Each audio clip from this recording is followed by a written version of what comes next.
Shalom pemirsa. Shalom pemirsa. Ya, jumpa lagi bersama dengan kami dalam suatu acara yang luar biasa, yakni Good News Program. Bersama dengan saya Daniel Hendrata dan juga istri saya Debbie Katarina, senang sekali bisa berjumpa dengan pemirsa setia dari Good News Program. Ya, pemirsa sekalian jangan lupa bahwa acara Good News Program dapat pula Anda saksikan melalui website kami yang ada di www.anugrah.net. Di mana, Deb? Di www.anugrah.net, dan bila ada di antara pemirsa yang memerlukan bantuan doa atau konseling, Anda bisa menghubungi kami di nomor-nomor telepon yang tertera di layar kaca pemirsa sekalian. Ya, pemirsa sekalian, kita tahu bahwa di dalam kehidupan manusia setiap orang pasti punya sejarah kehidupan. Ya. Nah, berbicara masalah sejarah kehidupan, ada yang kelam dan tentunya ada yang baik. Betul ya? Nah, kita akan menampilkan seorang narasumber yang mempunyai masa lalu yang cukup kelam. Betul, Deb, ya? Dan dalam program ini kami beri judul yaitu New Life. Setiap orang memerlukan suatu kesempatan yang kedua. Dan pada waktu kita diberikan kesempatan yang kedua oleh Tuhan, kami percaya bahwa ada suatu kehidupan baru yang harus dijalani. Betul, Deb, ya? Betul. Menampilkan siapa, Deb? Menampilkan Bressman, yaitu mantan waria tahun 1997. Seperti apa kisah kehidupannya, bagaimana dia bisa berjumpa dengan Tuhan Yesus dan bertobat. Mari sama-sama kita simak satu tayangan video klip yang berikut ini.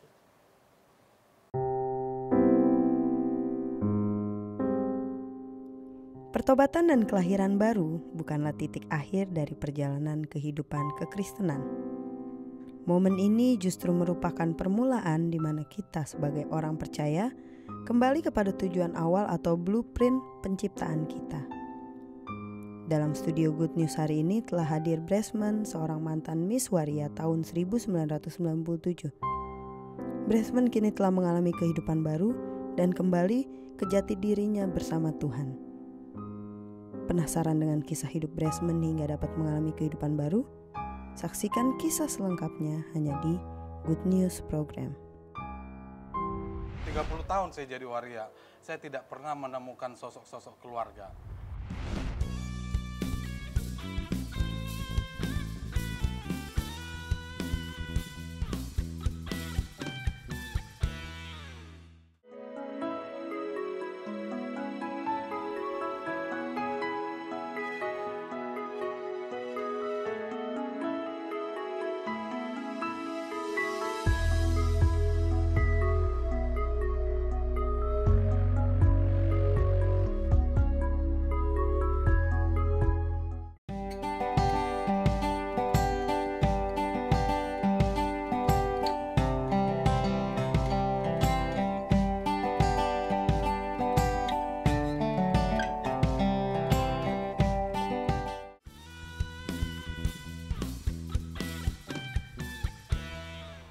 Ya, pemirsa sekalian, dalam kehidupan kita memang benar. Setiap orang perlu kesempatan yang kedua. Dan seseorang yang mendapatkan kesempatan kedua, biasanya itu lebih menghargai daripada apa yang nggak pernah ngalami apa-apa gitu. Nah, di tengah-tengah kami telah hadir seseorang yang bernama Pak Bressman. Dan beliau mempunyai suatu latar belakang yang saya percaya ini akan sangat menarik dibahas. Seseorang yang kita akan bisa bicara tentang, khususnya yang lagi marak tentang kasus LGBT. Ya, betul ya. Shalom, Pak Bressman. Salam, Bu. Salam, Pak. Ya, senang sekali Bapak bisa datang ke tempat ini. Suatu kehormatan buat kami. Ya. Bisa cerita sedikit Pak tentang masa lalu Bapak dan tentang pernah menjadi waria dan apa yang Bapak lakukan sekarang? Iya, nama saya sebelumnya saya perkenalkan dulu, nama saya Bressman. Usia saya sekarang 55 tahun. Ya. Saya dulu adalah mantan Miss Waria tahun 97. Wow. Oke. Iya, jadi tahun 97 itu saya menjalani kehidupan saya yang kelam. Jadi pada saat itu saya tinggal di daerah sini juga, Jakarta Selatan. Jadi tepatnya saya tinggal di apartemen, tapi setelah saya bertobat, saya Tuhan kirim saya ke daerah Bekasi Timur. Oke. Dan kalau misalnya bisa tahu Pak, apa yang menyebabkan Bapak sehingga tersangkut di dalam kehidupan yang seperti itu dulu? Saya dari 8 bersaudara, saya anak kelima dari 8 bersaudara. Oke. Jadi yang 4 laki-laki, yang di bawah saya perempuan semua. Oke. Jadi saya cenderung waktu itu dimanjakan dengan keluarga. Oke. Ya. Jadi waktu zaman kecil itu sangat dimanjakan dengan keluarga, orang tua juga, dengan kakak-kakak saya, sampai hingga saya dewasa. Oke. Jadi, singkat cerita sekarang apa yang Bapak sekarang sudah lakukan? Bapak kelihatannya maco gini ya, sekarang ya, oke. Jadi gini, awalnya saya dulu bertobat gitu. Jadi banyak waria-waria sudah bertobat, tapi saya lihat tidak tuntas, masih semu. Tapi saya tantang Tuhan. Tuhan itu juga perlu kita tantang. Kalau Tuhan izinkan Bresman seorang jadi pria sejati, akan saya pulihkan semua waria yang ada di Indonesia. Wow. Oke. Tuhan. Itu nasarnya. Itu nasar saya. Wow. Tapi awalnya juga dulu, akhirnya waktu itu saya lihat waria-waria masih ngondek habis, masih pada keriting semua. Tapi memang itu, karena saya memang pertobatan itu juga tidak bisa hanya setengah-setengah. Harus totalitas kita terhadap Tuhan gitu. Dan kita tidak perlu takut tentang pertobatan. Kadang-kadang waria itu sangat minim dengan pendidikan. Minim dengan pendidikan, kadang-kadang mereka takut bertobat. Karena nanti kalau saya sudah bertobat mau jadi apa? Jadi seorang Bresman ada di tengah-tengah ini untuk masyarakat semua. Kalau waria juga, kalau memang sungguh-sungguh bertobat, akan dipakai Tuhan. I see. Okay. Iya. Tahun berapa Bapak bertobatnya? Saya bertobat tahun 2005. 2005. Iya. Itu setelah terjerumus berapa lama di dunia? Jadi awalnya dulu jujur saya katakan, waktu saya pertama kali bertobat, saya diajak teman-teman ke Pria Sejati yang di Mangga 2 Square. Tapi banyak waria-waria yang datang ke sana. Tapi waria itu semua masih belum kelihatan manly. Jadi di sini saya katakan sama Tuhan, kalau Tuhan pulihkan seperti tadi yang saya bilang, kalau Tuhan pulihkan saya jadi pria sejati, akan saya pulihkan semua waria yang ada di Indonesia ini. Amin. Puji Tuhan. Puji Tuhan, sekarang ini sudah banyak waria yang sudah bertobat dan sampai 800 jiwa sekarang waria sudah bertobat. Wow. Jadi yang Bapak layani. Yang saya layani. Jadi sudah memuridkan 800 jiwa. 800 jiwa. Ini bukan main-main loh, Dep ya. Jadi memang diperlukan orang-orang seperti Bapak yang pernah hidup Sangat-sangat diperlukan. dalam kehidupan seperti itu supaya mengenal dan mengerti lebih secara pribadi. Ya, jadi kadangkala masyarakat melihat waria itu hanya sebelah mata. Tapi tidak tahu kalau kita memang totalitas kita kepada Tuhan Yesus, kita juga waria itu juga jiwa, perlu dilayani. Pasti. Nah, jadi itu pertobatan saya yang sungguh sangat sekarang ini. Ketika waktu itu Bapak sedang terjerumus di dunia waria, reaksi keluarga bagaimana yang dulunya memanjakan Bapak itu? Saya kabur dari keluarga. Kabur. Selama saya waria 30 tahun saya jadi waria, saya tidak pernah menemukan sosok-sosok keluarga. Karena tahu sendiri. Jadi dibuang lah. Jadi dibuang. Oke. Mereka tidak mau tahu gitu. Nah, akhirnya saya kadangkala, karena orang tua saya juga ada di Sumatera, kadang-kadang saya sendiri yang mencuri-curi datang melihat orang tua saya, tapi tidak langsung ketemu. Karena Dari rambut jauh? saya sudah panjang. Oh, oke. Mereka mungkin nggak kenali gitu? Tidak mengenali, dan saya juga seperti pakai topeng datang ke sana. Kadang muka saya tutupin gitu, yang penting bisa saya lihat ibu saya. Iya, iya. Jadi hari ini nanti kita akan berbicara tentang seluk-beluk kehidupan satu waria. Iya. Dan kemudian ada rahasia-rahasia mungkin yang banyak orang tidak mengerti tentang kalangan homoseksual, gay, lesbianisme, LGBT Pak ya. Kita akan berbicara masalah itu. Jadi nanti Bapak ya, Bapak akan bisa terbuka ungkapkan ya, belak-belakan di sini. Iya, siap. Oke, puji Tuhan. Oke, kita akan lanjutkan setelah break. Ya.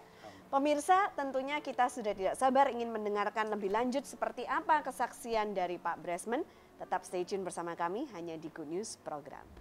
Oh, jadi Bapak bookingan dulu? Bookingan Jadi dulu. waria yang biasa di booking? Iya, yang biasa di booking.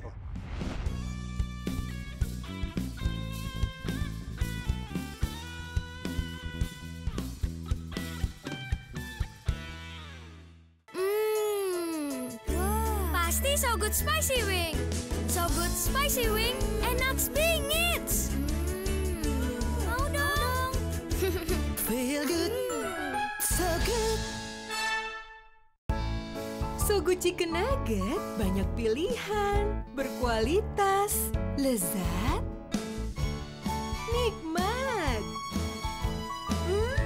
Feel good, so good.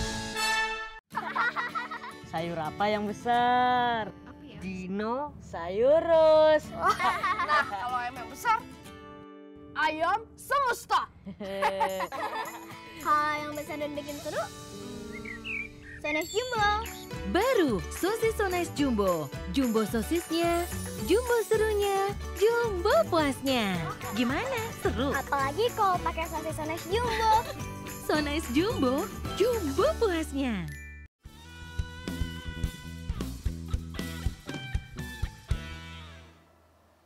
A New Life hanya di Good News Program. Setelah 30 tahun terjerumus dalam dunia waria, akhirnya Pak Bresman diajak ke sebuah persekutuan oleh temannya. Tapi itu belum mengubahkan hatinya. Nah, kita ingin tahu lebih lanjut. Lalu apa yang terjadi sehingga Bapak kemudian berubah berpikiran mau sungguh-sungguh ikut sama Tuhan Yesus? Ya, awalnya dulu memang saya ikut diajak teman-teman ke pria sejati. Saya selalu bertanya pada diri saya, apa benar saya bisa jadi pria sejati? Seperti itu. Tapi waktu saya datang ke pria sejati, saya lihat di situ awal dari pemulihan, keterbukaan awal dari pemulihan. Ya. Apakah benar ini Tuhan? Sebenarnya saya dari kecil adalah Kristen. Tapi Kristen itu tidak tahu apa arti kekristenan yang sebenarnya. Ya. Belum lahir baru lah. Belum lahir baru gitu. Jadi saya berpikir gitu. Tapi apa ya benar gitu. Tapi saya kelihatannya memang pada saat waktu datang ke sana memang jujur saya katakan bukan untuk bertobat. Memang model Bapak dulu seperti apa? Rambutnya seberapa panjang? Panjang dulu, Pak. Tapi Asli. sekarang mana rambutnya? Ini juga pekerjaan Tuhan. Karena botak juga ini kemuliaan dari Tuhan ini, Pak. Iya. Oke. Karena kalau rambut saya panjang, sepertinya bisa nanti saya kibaskan gini. Jadi kesannya jadi ngondek ya, Pak ya. Ya kan? Tapi kalau begini kan manly, mata orang juga tidak melihat, malah takut sekarang ngelihat kan. Gitu ya. Iya. Sekarang modelnya bukan kayak, maaf Pak, bukan kayak banci tapi kayak preman gitu ya? Kayak preman. Itu makanya saya katakan tuh Tuhan itu sangat dahsyat luar biasa. Iya. Kemudian proses pertobatannya itu Bapak benar-benar tersentuh waktu ada apa ini kakak rohani yang mendoakan ya? Jadi Bisa awalnya diceritakan? dulu waktu itu saya dikatakan, waktu itu saya belum dapat apa-apa, saya pulang ke rumah, saya pulang ke rumah, udah jadi waktu itu saya masih punya pasangan, tinggal di apartemen. Dia marah-marah gitu. Kenapa? Dari mana? Kata dari gereja. Mau ngapain lo mau tobat gitu kan? Saya bilang, saya cuman diam aja gitu kan pada saat itu. Karena saya juga bukan waria yang di jalanan. Cuman saya kadang-kadang kalau maupun keluar paling ke Taman Lawang, nemuin teman-teman. Jadi awalnya saya diajak ke Pria Sejati. Jadi di Pria Sejati itu juga awalnya saya datang bukan mau bertobat gitu. Karena awalnya waktu itu saya datang ke pria gitu. Memang itulah cara Tuhan untuk mengubahkan Maksudnya seseorang. cari pacar baru, cari pasangan. Mau cari bos-bos. Jadi Bapak bookingan dulu?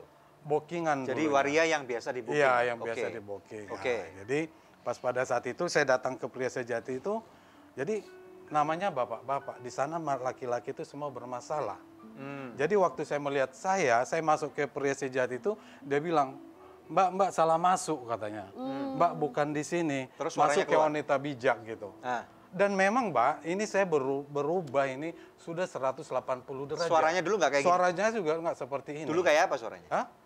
Kecil kayak si Mbak ini lah. Bisa nggak dipraktekkan? Sudah tidak bisa, sudah Sudah dipatahkan sama Tuhan. Oh, sudah dipatahkan. Amin. Wow. Oke. Memang dulu suaranya kayak cewek kan, kalau maaf nih ya, kalau Iya. ngelihat waria gitu kan suaranya memang wajahnya mirip-mirip keibuan, tapi Iya. suaranya lebih daripada Tapi enggak kesebelasan. murni, makanya bisa jadi Miss Waria itu, makanya itu udah dipilih dari seluruh Indonesia. Oh, tapi belum operasi ya? Belum, puji Untung, Tuhan Pak, nggak belum. operasi, Iya. Pak. Itu Iya, dia, iya, Pak. iya. Dan saya juga waktu masuk ke Pria Sejati, saya malah masuk ke kaum Pria Sejati, bukan ke wanita bijak.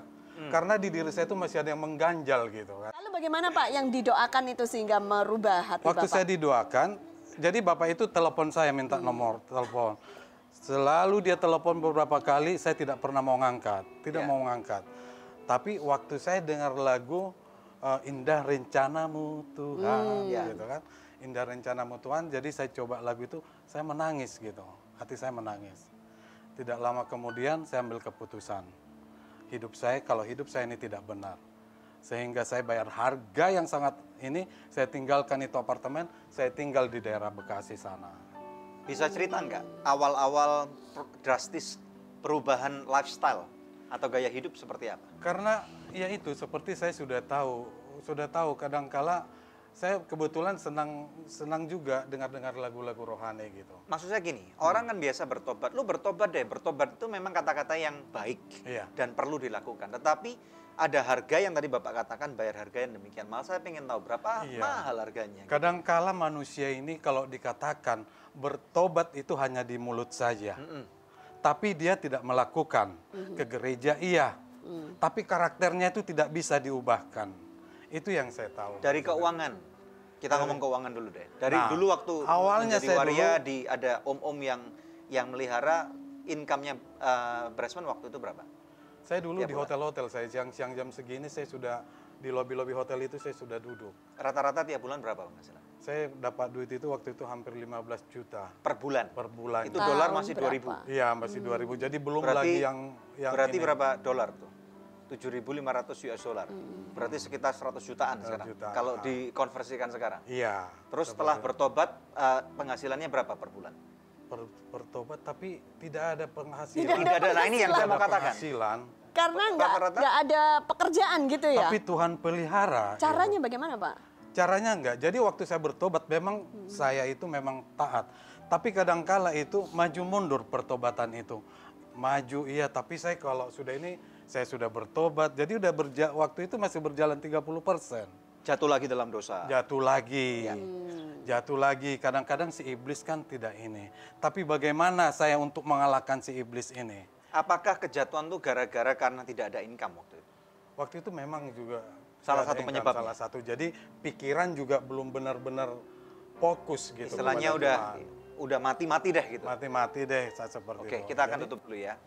Pemirsa sekalian, kita menampilkan ini bukan untuk istilahnya menghakimi waria ataupun kaum gay, lesbianisme gitu ya, dan homoseksual. Setiap dosa di mata Tuhan itu nilainya sama buruknya. Tidak ada dosa yang lebih buruk daripada satu dengan yang lain. Dan pada waktu kita menampilkan seseorang yang bernama Bresman ini adalah tujuannya untuk menelanjangi bukan masalah orangnya, tetapi dosa itu sendiri. Supaya kita bisa mengerti, kita bisa mempunyai hati Tuhan, dan Anda pun yang kemungkinan menyaksikan acara hari ini, kalaupun Anda memerlukan pertobatan, Anda tahu bahwa bersama dengan Tuhan tiada yang mustahil. Di layar televisi Anda ada nomor telepon, Anda dapat hubungi kami sekarang juga, karena Tuhan mengasihi Anda, dan oleh karena itulah Dia datang untuk membayar setiap daripada dosa dan kesalahan kita. Jangan kemana-mana, hanya di Good News Program. Allah Maha Tahu, Allah Maha Besar, ya Tuhanku, ya Allahku.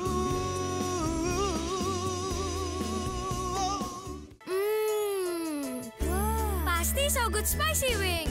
So Good Spicy Wing, enak bingit. Mau dong. Feel good, so good.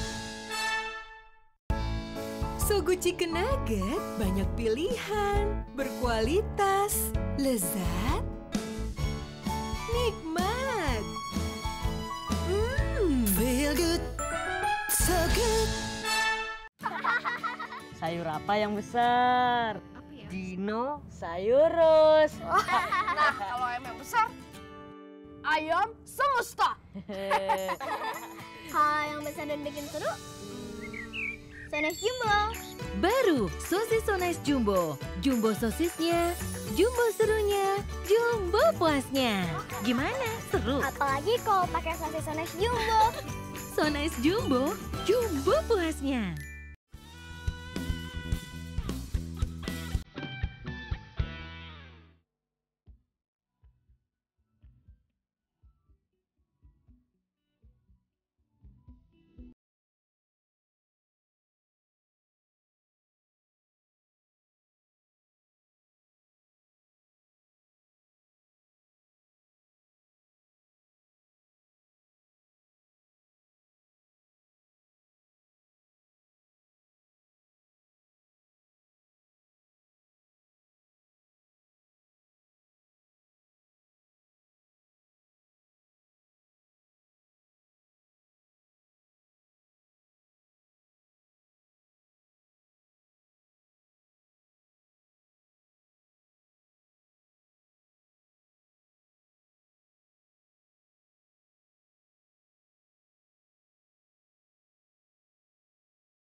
Sungguh ku percaya Kau Tuhan yang dahsyat, yang luar biasa, selalu Kau Allah Maha Tahu, Allah Maha Besar, ya Tuhanku, ya Allahku.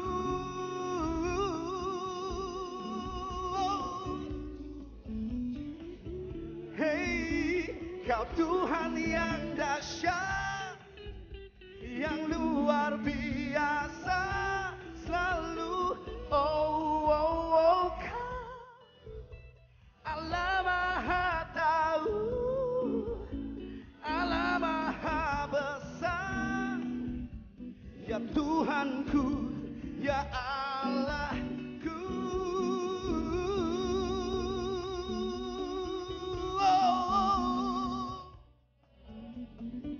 Yes, Lord.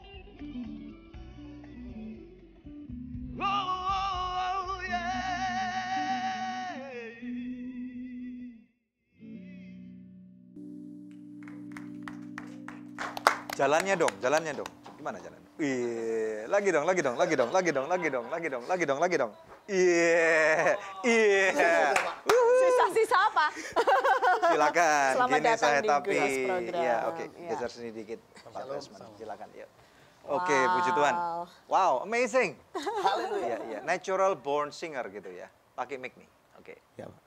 Oke.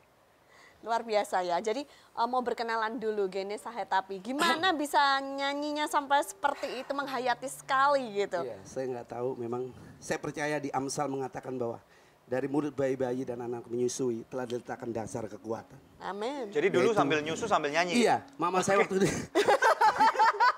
Iya. Ya saya ini talenta dari Tuhan ya. Kita mesti kembalikan kepada Tuhan.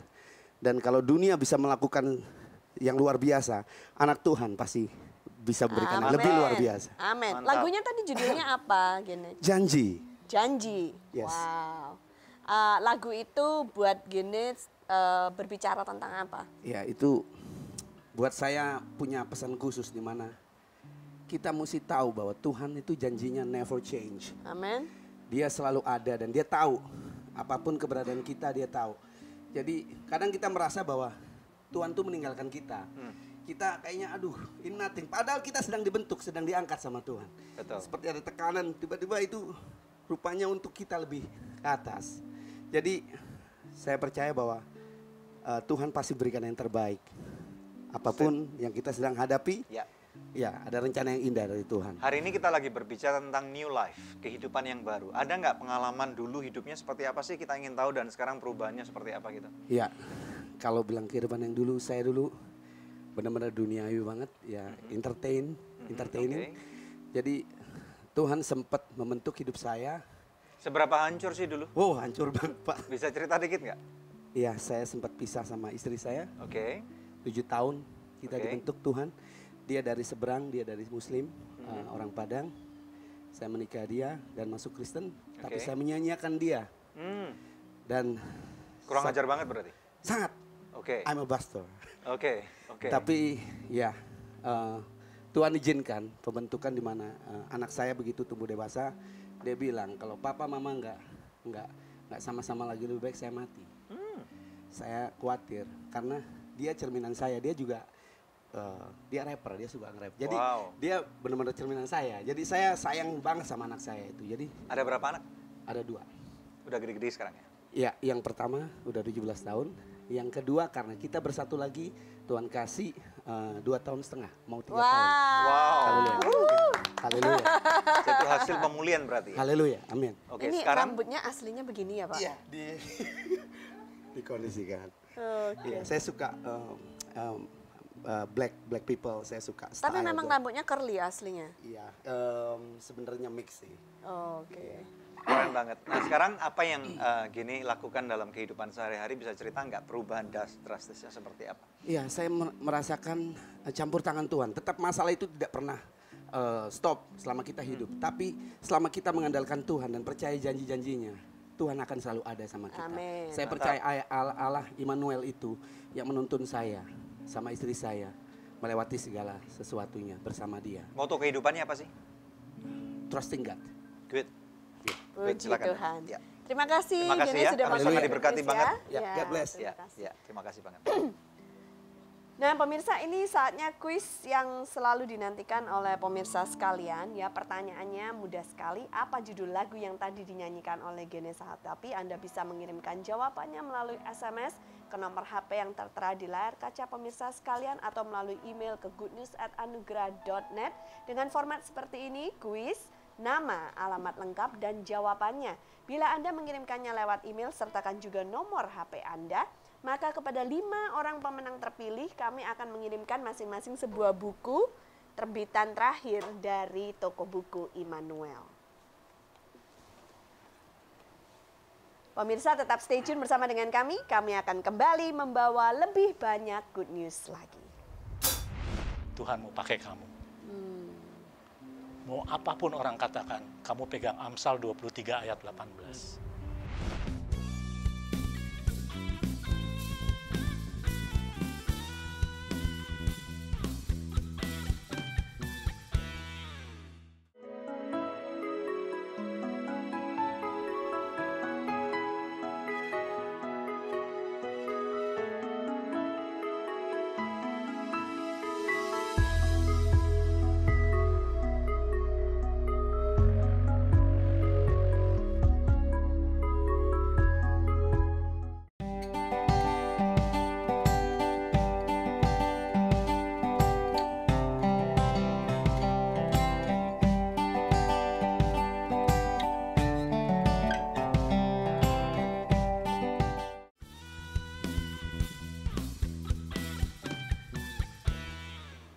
A New Life hanya di Good News Program. Kembali kita akan lanjutkan wawancara kita dengan Bresman, dan di segmen ini dia akan ditemani oleh pembimbing rohaninya, yaitu Bapak Didi Indrianto. Ya, shalom Pak Didi. Shalom. Ya, terima kasih sudah hadir di Good News ya. Ya. Nah, kita mau lanjut sebentar tanya sama Bresman. Jadi setelah bertobat, saya baca dari kesaksian kamu bahwa 5 tahun kamu menjauh dari komunitas waria. Kenapa? Ya, seperti kata firman Tuhan, kalau mau ikut saya, pikullah salibku. Jadi saya menyadari, saya juga harus ikut apa yang mau saya pikul terhadap Tuhan, seperti itu. Jadi akhirnya saya pindah ke daerah Bekasi Timur. Jadi saya juga takut hidup pada saat itu. Saya tidak punya duit, tidak punya apa. Akhirnya sehingga saya jatuh, jadi saya pengamen, pembantu rumah tangga. Pengamen di jalan, Pak? Pengamen di jalanan, Di mobil-mobil, tapi saya tetap itu? bawa lagu-lagu rohani. Oke. Ya. Jadi banyak ketemu teman-teman, saya dikatakan sudah gila. Pembantu rumah tangga juga? Ya, pembantu rumah tangga juga. Wow. Dan pembantu rumah tangga, saya cari majikan saya yang orang Kristen. Supaya saya bisa ikut ibadah. Itu pembantu rumah tangga sebagai perempuan apa laki-laki? Sudah bentuk laki-laki tapi masih ngondek gitu. Oh, oke. Ngondek itu apa sih, Pak? Masih jalannya lebay-lebay gitu. Masih lembek. Masih lembek gitu. Belum seperti sekarang gagah gitu. Bukan kayak preman ya? Preman gitu. Oke, nah selama 5 tahun itu kemudian juga dibimbing oleh Pak Didi Indrianto ini. Nah, setelah 5 tahun itu saya selalu rajin ibadah, rajin baca Alkitab gitu. Karena saya juga sangat minim dengan pendidikan. Dulu saya tidak mengerti apa arti kekristenan, tapi memang saya fokus. Jadi sampai sekarang ini juga kalau membaca buku tentang Kristus, seharian pun saya kuat. Wow. Bapak sekolahnya waktu itu sampai setinggi apa? Saya tidak sekolah, Pak.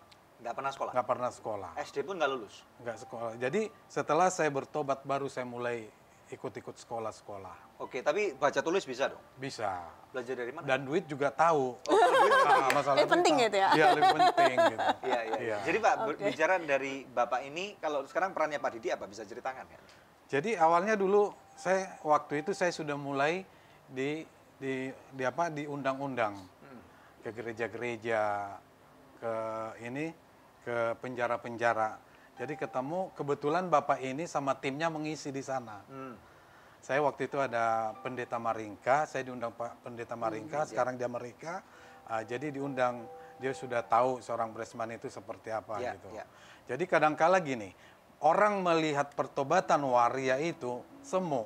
Mungkin orang anggap ini kecil gitu. Disangkain kalau waria sudah bertobat, mungkin masih lebay perjalanannya gitu. Jadi dia nggak tahu kalau itu saya itu. Jadi orang udah bilang ada nanti kesaksian nanti dari waria-waria gitu. Tapi dia tanya yang mana itu orangnya gitu. Tiba-tiba termasuk tim beliau juga gitu pada saat itu. Akhirnya kesaksian gitu. Kesaksian kita berkenalan. Mereka ajak untuk ikut tim mereka gitu. Nah, mau bertanya kepada Pak Didi, Pak, menjangkau kaum LGBT itu tidak mudah. Sebenarnya apa yang paling mereka cari sehingga kalau mereka bisa sampai membuka hati untuk menerima kita itu bagaimana caranya? Ya, pada awalnya saya berlatar belakang untuk menangani anak-anak yang bermasalah dengan penyalahgunaan narkoba. Karena saya punya pengalaman kalau saya melayani ini karena anak saya, 2 anak saya laki-laki tadinya terlibat itu tahun 89. Nah, kemudian saya terpanggil untuk melayani dengan peristiwa itu. Dan kemudian ternyata di kalangan pemakai narkoba juga, setelah saya riset itu, banyak sekali mereka yang berhubungan sesama jenis. Karena udah otaknya nggak otaknya sudah nggak jalan, dan ketika di dalam panti rehab itu sendiri kan dipisahkan, yang laki sama laki, yang perempuan sama perempuan. Ya dampaknya demikian. Tapi dia juga selalu tertutup. Bagaimana mereka terbuka dengan kita? Saya hanya membuka tangan saya memberikan hati dan pikiran saya. Memberikan hati dan pikiran dan waktu saya untuk mereka. Dan kebetulan mereka bisa nerima saya, manggil saya opa, papi, segala macam lah. Ketika saya begini mereka pasti datang. Saya bilang kalau orang tua kamu nggak mengakui kamu, saya wakil orang tua kamu. Nah, jadi diperlukan acceptance ya, penerimaan. Itu dia baik mereka. Karena mereka sudah nganggap mereka tuh jangkis. Dan kebetulan pada waktu pelayanan di Pondok Bambu, saya menunggu timnya Bang Bresman ini datang.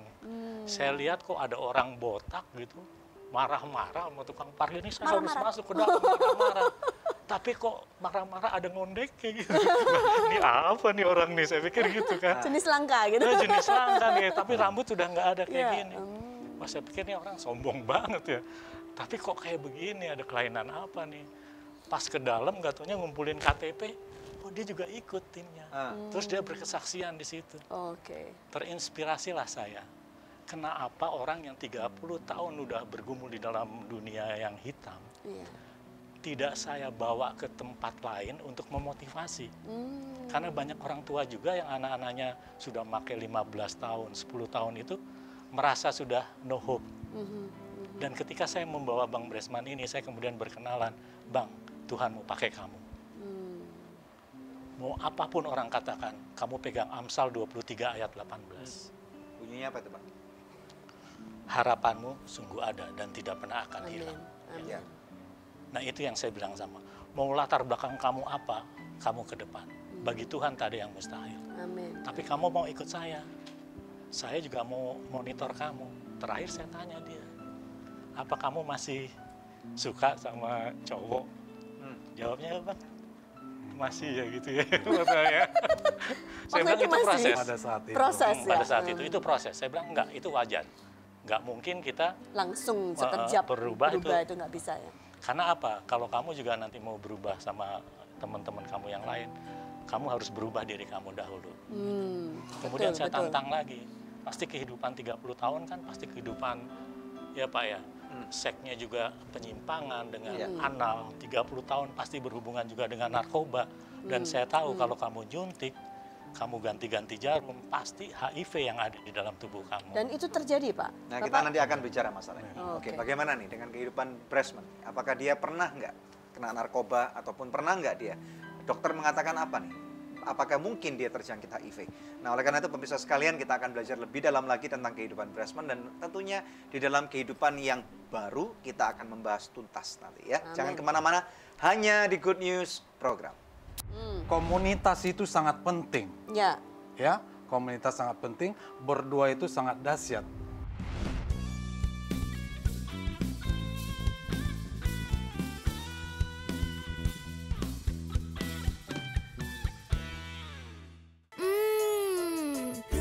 Pasti So Good Spicy Wing. So Good Spicy Wing, enak bingit. Mau dong. Feel good, so good. So Good Chicken Nugget banyak pilihan, berkualitas, lezat, nikmat. Feel good, so good. Sayur apa yang besar? Dino Sayurus. Nah, kalau ayam yang besar, ayam semesta. Kalau yang besar dan bikin seru, So Nice Jumbo. Baru sosis So Nice Jumbo. Jumbo sosisnya, jumbo serunya, jumbo puasnya. Gimana? Seru? Apalagi kalau pakai sosis So Nice Jumbo. So Nice Jumbo, jumbo puasnya.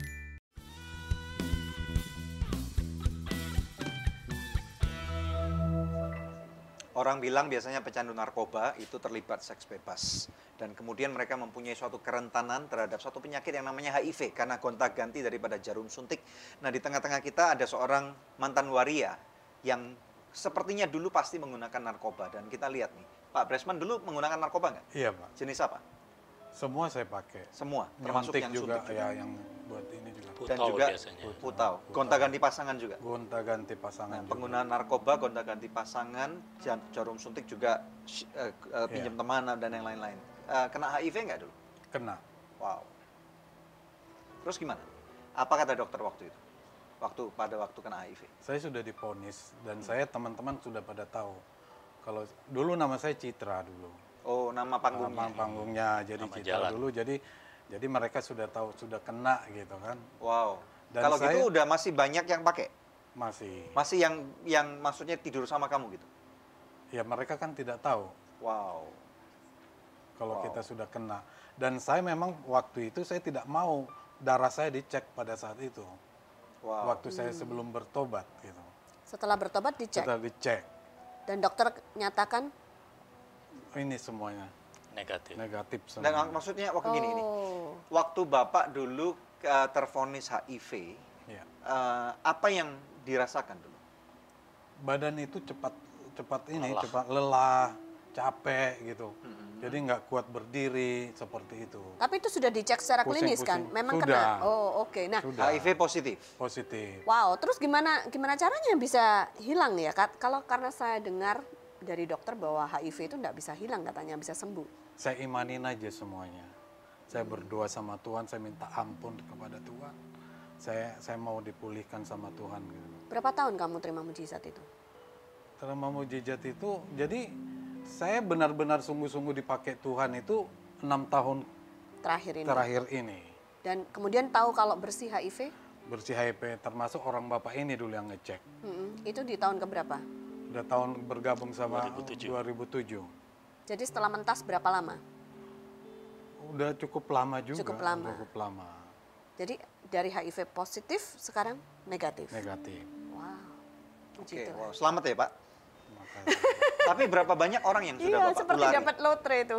Sembuh. Cukup banyak ya Pak. Yang ditulari oleh Bapak? Karena kan seks bebas juga kan. Wow, ini menakutkan nih. Jadi hati-hati nih bagi para pemirsa sekalian untuk ada satu panggilan untuk hidup kudus karena Tuhan tahu bahwa di dalam kekudusan itu tidak ada sakit penyakit tentunya ya. Ya. Oke. Nah, mau bertanya kepada Pak Didi. Bapak kan sudah pengalaman membimbing orang seperti Pak Bresman ini.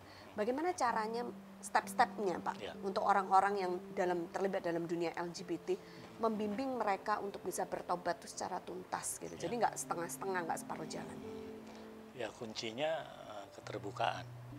Kami juga nggak memaksakan kalau misalnya dari mereka sendiri tidak mau mengutarakan secara langsung. Kami kemarin juga ada kasus juga demikian. Dia melalui temannya menghubungi saya, dia ada keinginan itu. Kemudian coba saya hubungi, awalnya begitu. Tapi ketika dia close, saya nggak bisa masuk untuk lebih jauh lagi. Karena ini harus ada niat dari orang itu sendiri. Kalau dia masih mengeraskan hati, Kita mau usaha kayak apapun juga pasti ada penolakan. Nah, untuk itu saya bawa seorang Bang Bresman ini sebagai jembatan. Untuk kesananya nanti ketika dia sudah mau membuka diri dan dia sudah mau menyatakan bahwa iya, saya akan hidup normal lagi. Itu selalu saya pakai ayat Amsal 23 ayat 18. Masa depanmu sungguh ada dan harapanmu itu tidak akan hilang. Ayo, apapun masa lalu kamu, ini firman Tuhan mengatakan gitu. Ketika mereka sudah bersedia, biasanya Pak Bang Bresman dulu nih yang masuk. Baru saya masuk ke dalam sana. Saya bilang, di dalam 1 Petrus 4 ayat 7, segala sesuatu sudah dekat. Kuasailah dirimu untuk kamu berangkat berdoa. Dan terlebih lagi kasih. Kasih itu menghapus segala dosa kita. Amin. Ya. Dengan pelan, dengan satu sentuhan tadi yang saya bilang, kita mau kasih hati kita dan pikiran kita. Kita mau rangkul dia. Jangan takut. Dulu orang-orang ngelihat saya, awas lu orang HIV, kamu rangkul, kamu peluk-peluk kayak gitu. Penularannya bukan dari itu. Seperti Bang Bresman, saya yakin pada waktu itu mungkin belum HIV yang bagaimana gitu ya. Jadi mungkin baru terindikasi ke sana. Itu yang saya tantang. Ayo, kamu akan membawakan inspirasi untuk banyak orang.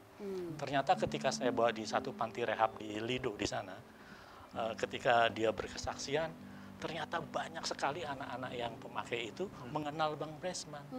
Artinya apa? Bahwa kehidupan seks mereka juga ternyata melakukan hal yang sejenis saya demikian itu. Inilah saya bilang satu contoh bahwa ketika kita mau bertobat, kita membuka hati kita dan menerima Yesus Kristus, pasti ada pemulihan yang luar biasa. Bang Bresman sekarang 100% pria? Pria. Sudah enggak naksir pria lain? Sudah ditaksir orang. Ditaksir, tunggu, taksir wanita apa ditaksir orang? Wanita. Ditaksir wanita. Bapak sudah bisa mencintai wanita? Kalau tentang wanita itu ya Bu ya, jadi saya bagaimana Tuhan yang memberi saja. Karena itu rencana Tuhan indah pada waktunya. Tapi sudah ada feeling sama wanita? Ada, Bu. Bagaimana menumbuhkan feeling ini sehingga bisa suka sama wanita? Nyanyi, feeling. Nothing more than feeling. Karena dia merasa ganteng. Silakan sedikit sebelum kita masuk ke jawaban. Jadi ya seperti sekarang ini emang, ya itu saya bilang kembali kepada Tuhan lagi ya. Jadi rencana Tuhan semua. Rencana Tuhan kembali itu, jadi saya juga dalam artian bukan milih-milih gitu. Siapapun itu kalau memang dari Tuhan, saya siap. Itu saja sih Bu. Sekarang sudah ada calonnya? Ya? Sudah ada Yang calon? naksir sih banyak. Calon istri belum ada? Hah? Maunya dari Tuhan saja. Jadi saya juga mau ke sana, saya selesaikan dulu sekolah saya. Oh, sekarang saya sekolah sedang apa, kuliah Bang saya, Bresman? STT. STT? Iya. Padahal SD nggak lulus? Nggak lulus, tapi ya, iya. puji Tuhan. Tapi Tuhan wow. genapi semua. Wow. Nah, jadi puji Tuhan ya seperti sekarang ini saya tetap melayani, bahkan saya sudah ke bangsa-bangsa. Oh ya? Iya. Sampai kemana aja? Saya udah ke Australia, ke Jepang sudah. Saya sudah kemana-mana saya memberikan diundang. kesaksian tentang hidup kamu? Memberikan kesaksian kehidupan. Kepada para waria atau Ada umum? waria ke umum juga. Wow. Gitu. Jadi ada waria juga di Jepang? Banyak, di Thailand itu juga banyak. Jadi, iya, kalau di Thailand cuman banyak. itu aja, bukan buat seorang Bresman, buat saudara-saudaraku juga yang ada di sini. Komunitas itu sangat penting. Ya. Ya, komunitas sangat penting, berdua itu sangat dahsyat. Itu saja saya lakukan. Dan kita datang kepada Tuhan, jangan pernah punya motivasi. Jadi tulus harus kepada Tuhan. Gitu. Amin. Oke. Luar biasa. Puji Tuhan. Ya, pemirsa, sebelum break saya rindu membacakan doa yang sudah terjawab dari seorang ibu yang beberapa saat yang lalu minta bantuan doa buat anak dan menantunya. Setelah kami doakan, dia mengirimkan SMS kembali dan berkata, puji Tuhan, anak dan menantu saya sudah kembali hidup bersama dan hubungan mereka semakin dipulihkan. Terima kasih atas dukungan doanya, Tuhan Yesus sangat luar biasa. Puji Tuhan. Masih adakah di antara pemirsa yang memerlukan bantuan doa atau konseling? Apapun pergumulan yang Anda hadapi, Anda bisa menghubungi kami di nomor-nomor telepon yang tertera di layar kaca pemirsa sekalian, karena tim konseling dan doa kami siap untuk membantu Anda. Tetap bersama kami pemirsa, hanya di Good News Program. Tuhan tidak pernah salah dalam menciptakan manusia, laki-laki dan perempuan.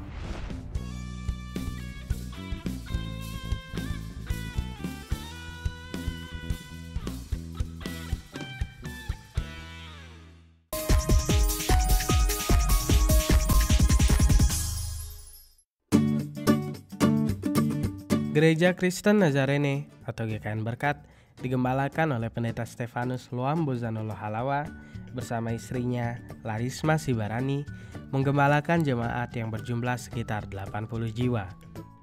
Pekerjaan mereka kebanyakan adalah nelayan dan petani tradisional, dan lebih dari 90% tergolong berpenghasilan rendah. Jika dilihat dari keadaan ekonominya, maka dapat dipastikan bahwa jemaat GKN Berkat tidak akan mungkin bisa memiliki tempat ibadah yang layak. Meskipun demikian, Tuhan setia membuktikan kemurahan-Nya sehingga di tahun 2010 mereka bisa mulai mendirikan rumah ibadah dengan ukuran 8 x 15 meter melalui berbagai upaya dan swadaya jemaat. Namun, oleh karena keterbatasan dana, maka pembangunan terhenti setelah 65% dijalankan.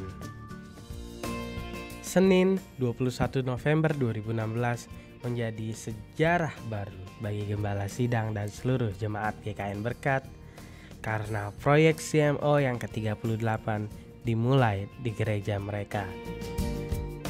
Acara diawali dengan ibadah singkat, lalu memasang plafon secara simbolis menandai dimulainya proyek CMO yang ke-38. Hal-hal yang akan dikerjakan di CMO 38 ini adalah sebagai berikut. Pemasangan plafon pada gedung gereja, renovasi dinding yang retak pada gedung gereja, penggantian atap seng pada gedung gereja, pemasangan plafon pada pastori, pembangunan MCK atau mandi cuci kakus untuk umum, serta pengadaan bak penampungan air. Terima kasih atas support yang diberikan oleh para partner Anugerah Ministries. Dukung dan doakan agar proyek ini dapat terlaksana dengan lancar dari awal hingga akhir sehingga nama Tuhan dipermuliakan.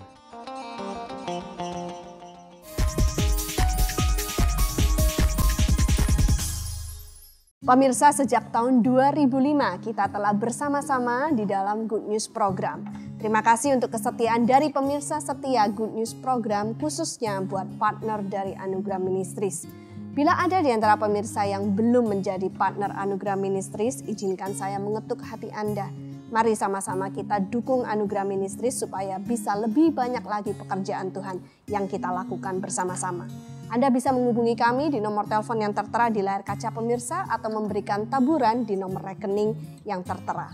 Pemirsa, kami percaya taburan Anda berada di ladang yang subur dan akan membuahkan banyak hasil bagi pekerjaan Tuhan. Tuhan Yesus memberkati.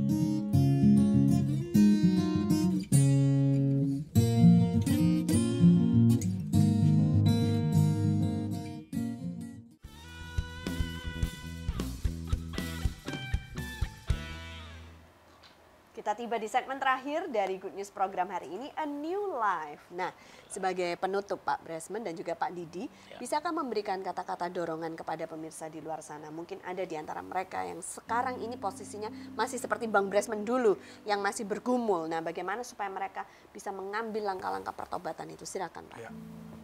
Buat pemirsa yang ada di rumah, yang sedang menonton kami, pintu pertobatan itu sangat terbuka, pada siapapun berlaku. Jadi jangan tutup pintu hatimu, bukalah topeng saudara. Serahkan kehidupanmu kepada Tuhan. Saya mantan waria, saya akan membuktikan kalau mantan waria juga bisa jadi pelayan Tuhan yang luar biasa. Di sini saya lakukan ini hanya untuk Tuhan. Seperti di Kolose 3 ayat 23, apapun juga yang kamu perbuatlah dengan segenap hatimu seperti untuk Tuhan dan bukan untuk manusia. Terima kasih. Puji Tuhan. Silakan Pak Didi. Ya, ada yang mau tambahkan? Saya melihat bahwa teman-teman ini harus memiliki rotan. Artinya rotan R-nya itu harus rendah hati. Anda harus memulai dengan kerendahan hati Anda. Kemudian O-nya harus optimis. Bahwa pelangi akan muncul setelah hujan itu turun. Ya. Artinya harus optimis menghadapi apapun cercaan orang terhadap Anda. T-nya yaitu harus tahan uji. Karena tahan uji akan menimbulkan ketekunan dan ketekunan akan menimbulkan pengharapan. A-nya yaitu andalkan Tuhan. Dimanapun Anda berada, tetap luangkan waktu untuk berdoa. selalu andalkan Tuhan. Dan N-nya yaitu niat baik selalu harus kita tanamkan. Bukan hanya mereka yang mempunyai masalah, tapi kita yang tidak bermasalah juga. Kita harus membantu mereka dengan prinsip rotan itu harus ada di dalam tangan kita untuk memulihkan saudara-saudara kita yang ada di luar. Terima kasih ya Pak Bresman dan juga Pak Didi ya. Tuhan berkati. Oke, pemirsa sekalian, mari kita lihat firman Tuhan. Kita tahu bahwa gerakan yang bernama LGBT, lesbian, gay, bisexual, dan transgender, ini adalah suatu gerakan yang lagi mewabah, bukan cuma di negara-negara dunia barat gitu ya, tetapi negara-negara dunia timur pun mulai terjangkit gitu. Ini seperti suatu epidemik atau suatu seperti penyakit ya. Maaf nih, saya tidak menghakimi siapapun yang adalah kaum waria, lesbianisme, gay. Tetapi tahukah Anda bahwa gerakan ini muncul sebenarnya karena adanya suatu pemberontakan terhadap Tuhan ya. LGBT menggunakan warna pelangi, tetapi ada bedanya pemirsa sekalian. Mungkin Anda tidak tahu dan tidak sadar. Pelangi yang Tuhan ciptakan itu ada 7 warna, ya. Pelangi mula-mula diciptakan oleh Tuhan pada waktu sebagai suatu tanda, suatu covenant, suatu perjanjian yang Tuhan buat kepada Nuh dan juga anak-anaknya bahwa Tuhan tidak akan lagi menghukum dunia. Tetapi pelangi yang digunakan oleh kaum LGBT hanya memiliki 6 warna. Kita tahu bahwa 6 adalah simbol manusia dan artinya manusia ingin melakukan pemberontakan terhadap apa yang menjadi rencana Tuhan. Tuhan tidak pernah salah dalam menciptakan manusia, laki-laki dan perempuan. Nah, perintah Tuhan adalah untuk manusia beranak cucu. Untuk manusia bisa beranak cucu diperlukan yaitu laki-laki dan perempuan yang sejati tentunya ya. Oleh karena itu hari ini kita berbicara dalam konteks ini. Coba kita lihat apa kata firman Tuhan pada waktu manusia sudah jatuh di dalam dosa. Buka bersama-sama dalam kitab Yohanes pasal yang ketiga ayat 16 sampai dengan ayat 18. Firman Tuhan berkata, karena begitu besar kasih Allah akan dunia ini, sehingga ia telah mengaruniakan anaknya yang tunggal, supaya setiap orang yang percaya kepadanya tidak binasa, melainkan beroleh hidup yang kekal. 17, sebab Allah mengutus anaknya ke dalam dunia, bukan untuk menghakimi dunia, melainkan menyelamatkannya oleh dia. 18, barang siapa percaya kepadanya, ia tidak akan dihukum. Barang siapa tidak percaya, ia telah berada di bawah hukuman, sebab ia tidak percaya dalam nama anak tunggal Allah. Jadi inilah manusia. Manusia ingin supaya diterima. Manusia ingin diterima oleh siapapun juga. Nah, saya percaya bahwa, sekali lagi saya katakan, tidak ada bedanya antara dosa LGBT dengan dosa yang lain. Bahkan dosa mencuri sekalipun. Ya, tidak peduli mencuri uang Rp1.000 ataupun 10 juta atau 10 miliar atau 10 triliun. Sama, di mata Tuhan dosa adalah dosa. Dan dosa seharusnya upahnya adalah maut. Dan seharusnya manusia tidak bisa mengampuni dosa itu sendiri. Sehingga oleh karena itu Tuhan tahu bahwa tidak ada cara untuk manusia bisa diampuni daripada dosa itu. Sehingga dia mengutuskan putranya yang tunggal. Dan di dalam firman Tuhan dikatakan tadi bahwa oleh karenanya kita bisa diampuni. Kita tidak akan dihakimi. Kabar baik nih buat Anda. Bahwa Tuhan mengutuskan Tuhan Yesus, Allah Bapa mengutuskan Tuhan Yesus bukan untuk menghakimi Anda, tetapi untuk mengampuni dosa Anda. Tetapi di ayat 18 dikatakan, tetapi barang siapa yang menolak, tentunya ada masa, ada limit, ada batasan, di mana kehidupan manusia diakhiri pada waktu manusia itu meninggal dunia. Pada waktu kita sudah mati, kita tidak bisa membuat keputusan yang lain. Maka yang tersisa adalah penghakiman. Anda tidak mau dihakimi oleh Tuhan. Kalau dihakimi oleh manusia pun Anda bisa marah. Dihakimi oleh Tuhan, api neraka menunggu. Bagaimana mungkin nih pemirsa sekalian ya. Nah oleh karena itu ada kabar baik. Hari ini saya mau memberikan kesempatan buat Anda untuk menerima Yesus Kristus sebagai juru selamat pribadi Anda. Ya, dan juga bagi Anda yang mau bertobat ataupun Anda membangun komunitas. Jangan lupa yang pertama, selain mengajak mereka bertobat. Yang kedua, perlu untuk mengajak mereka untuk mempunyai pendapatan ataupun income. Karena tidak mungkin orang nggak punya pendapatan, mereka akan jatuh lagi dalam dosa. Ini yang seperti dikatakan oleh Pak Bresman tadi. Yang ketiga, perlunya mereka untuk diterima dengan baik. Anda diterima oleh Tuhan. Betapapun shortcoming ataupun dosa, kesalahan yang pernah Anda perbuat, Tuhan sudah menerima Anda. Dan pada waktu Anda bertobat, Anda diberikan kehidupan yang baru. Yang lama itu sudah berlalu, tetapi yang baru sudah datang. Yang keempat, diperlukan komunitas yang sehat. Carilah komunitas yang bukan saja bisa menerima Anda, tetapi menantang Anda untuk masuk ke level berikutnya, untuk maju menjadi orang yang lebih baik, untuk Anda menemukan tujuan hidup. Dengan 4 hal ini, saya percaya Anda akan lebih kuat dan Anda akan dipulihkan oleh Tuhan masa depan Anda akan dipakai dengan cara yang luar biasa oleh Tuhan. Saya berdoa, biarlah ada pemirsa-pemirsa Good News yang hari ini mau bertobat. Maukah Anda bertobat? Kalau Anda mau bertobat, Anda tahu bahwa ini adalah waktunya untuk Anda memberikan hidupmu kembali kepada Tuhan. Buka hatimu dan mari kita berdoa bersama-sama. Tuhan, kami mau berdoa untuk setiap pemirsa Good News Program. Mereka yang mau bertobat, ampuni mereka. Lawat mereka, lawat kehidupan mereka. Di dalam nama Yesus, tirukan seperti apa yang saya katakan. Katakan bersama dengan saya, Tuhan Yesus, ampuni saya. Saya mau bertobat. Aku tidak bisa Tuhan kembali kepada Engkau sendiri. Tetapi terima kasih, Engkau sudah mengampuni aku. Aku menerima Engkau sebagai Tuhan, sebagai juru selamatku. Masuk dalam hatiku. Ampuni aku. Ampuni aku. Aku mau bertobat. Aku terima Engkau sebagai juru selamat dan Tuhanku. Di dalam nama Yesus, aku berdoa. Yang percaya katakan, amin. Bagi Anda yang sudah berdoa, saya ucapkan selamat untuk mempunyai kehidupan yang baru. Cari gereja lokal di mana Anda bisa bertumbuh dan komunitas yang sehat. Terima kasih. Pemirsa, satu tayangan yang luar biasa telah kita lalui bersama. Melalui episode ini saya yakin bahwa pengharapan di dalam Tuhan itu sungguh ada. Betul. Kalau seorang Bresman dapat diubahkan oleh Tuhan yang dari mantan Miss Waria menjadi pria yang begitu perkasa. Kalau dulu dia pernah divonis dokter mengidap HIV, tapi kemudian bisa sembuh secara supranatural. Apa yang menjadi keraguan-raguan Anda? Tidak ada yang mustahil buat Tuhan. Tuhan sanggup memberikan kehidupan yang baru. Asal kita mau percaya kepadanya. Pemirsa, kami tiba saatnya untuk pamit undur. Akan berjumpa kembali dengan pemirsa di pekan yang akan datang. Di hari, jam, dan stasiun televisi yang sama membawa lebih banyak good news lagi. Saya Debbie Katarina bersama dengan suami saya Daniel Hendrota. Jangan lupa untuk selalu tune di website kami dan juga masuk subscribe YouTube channel kami. Terima kasih. Tuhan Yesus memberkati.